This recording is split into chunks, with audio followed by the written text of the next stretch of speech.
The Los Angeles Lakers are at a crossroads. Not in 5 years, not in some hypothetical future, but right now. And according to a Lakers legend like Pau Gasol, that's exactly where their focus should be. Not 2026, not 2027, not building fantasy scenarios for some distant offseason.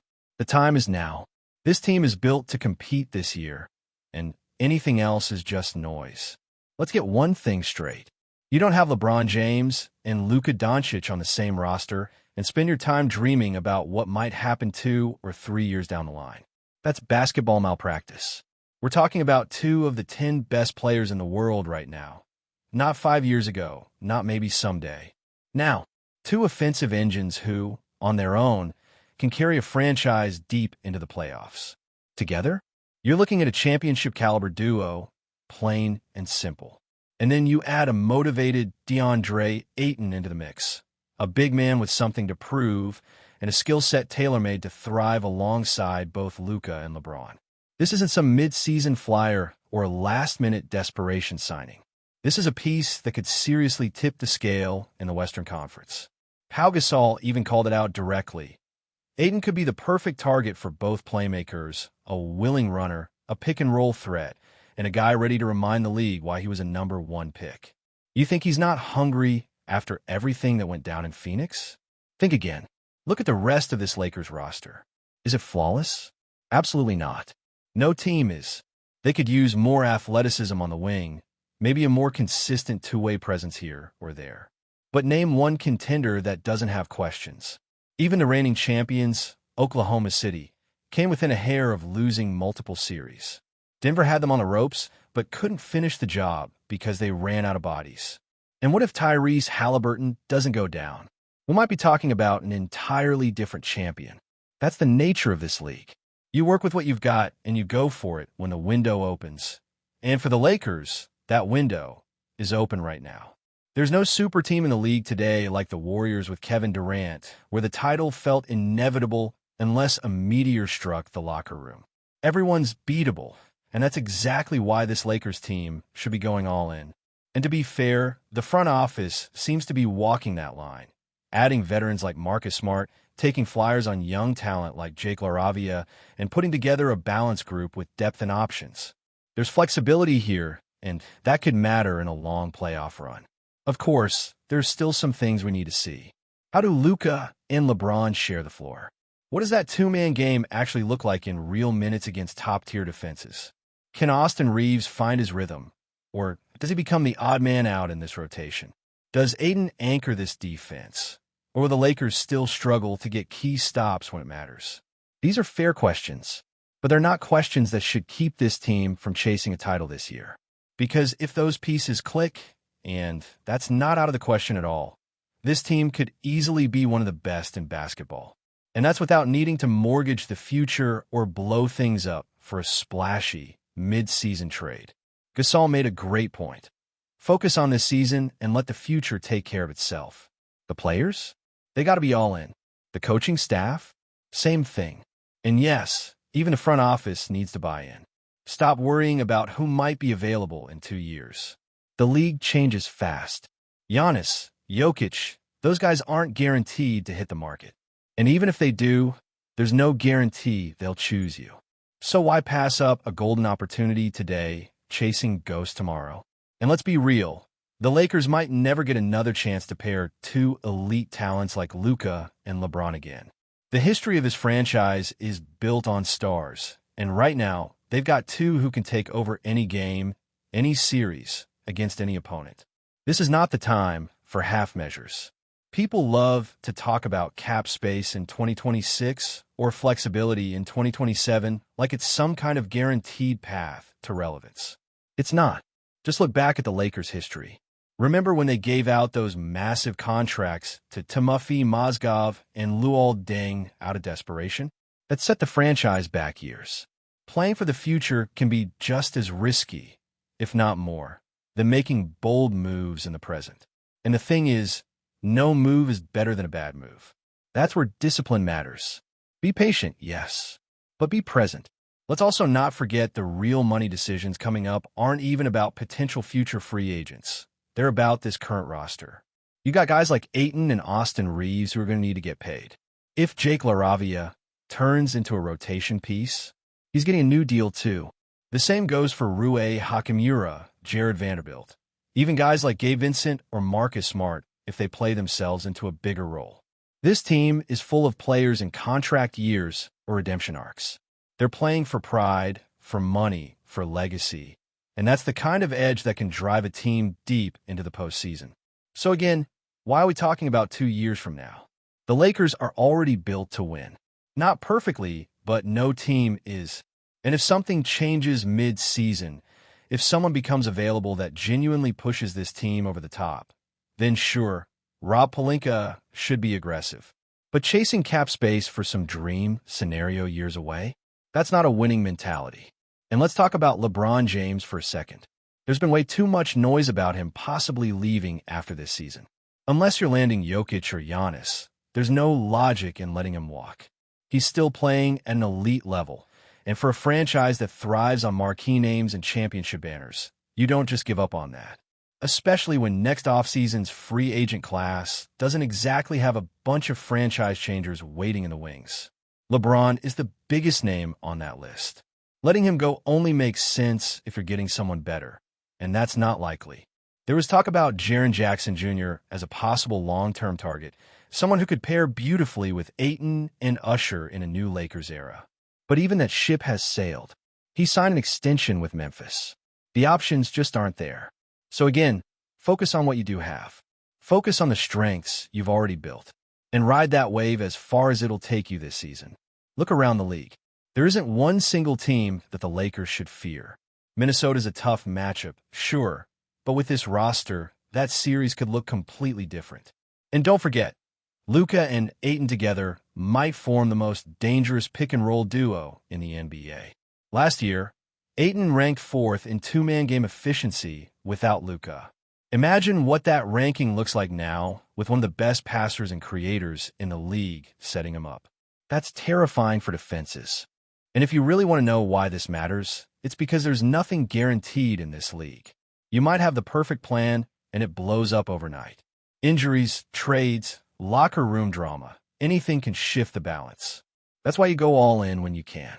That's why teams like Miami and Denver, even Oklahoma City, take their shots when the opportunity comes. You never know when the door will slam shut. The Lakers are positioned better than most right now. 2 stars at the top, role players with something to prove, depth across the board, and a clear path to the playoffs if they stay focused. That's all you can ask for.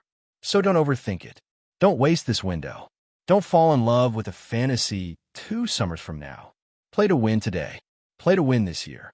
And part of what makes this Lakers season so fascinating isn't just the talent at the top. It's the hunger throughout the entire roster. You got a team full of guys who either have something to prove or are fighting for their next contract. That kind of motivation, it creates urgency.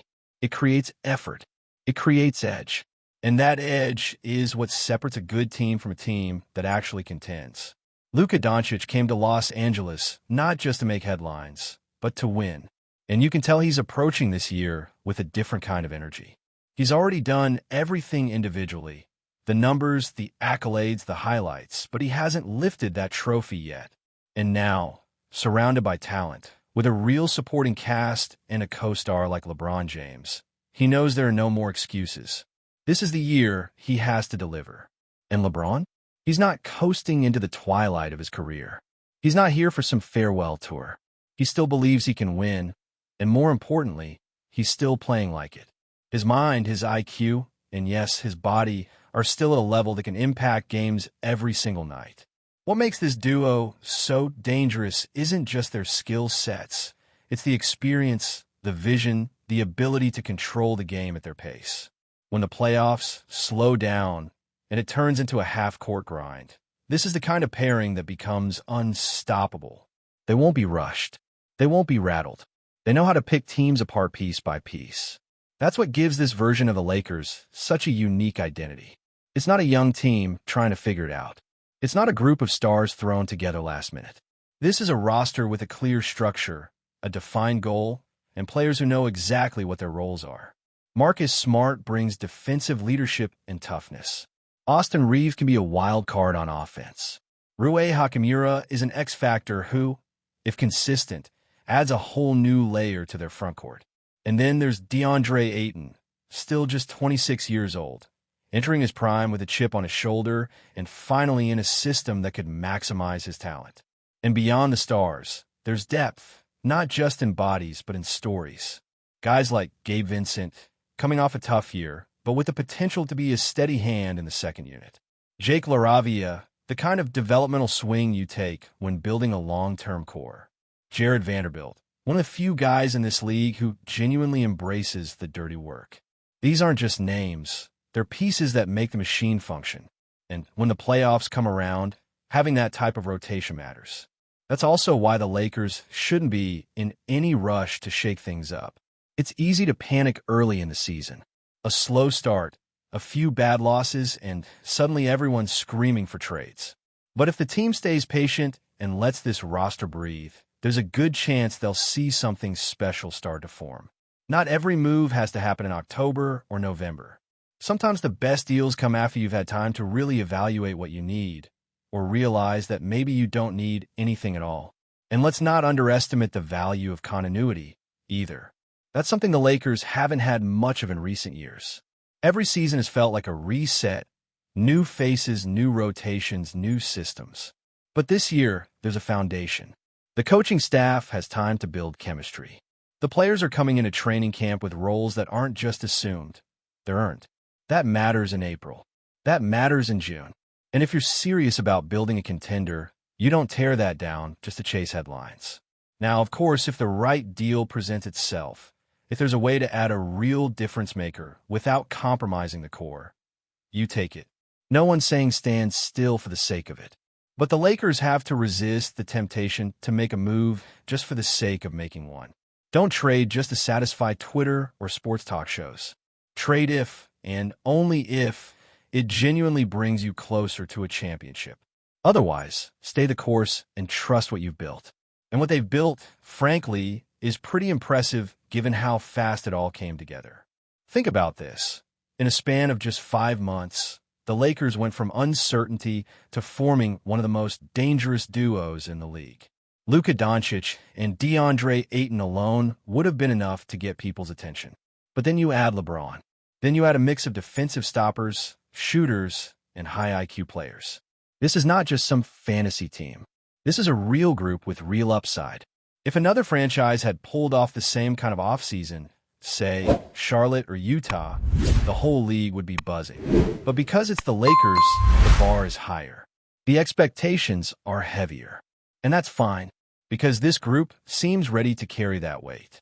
Before we continue, we ask that you leave a like and subscribe to the channel so you won't miss any exclusive Lakers updates.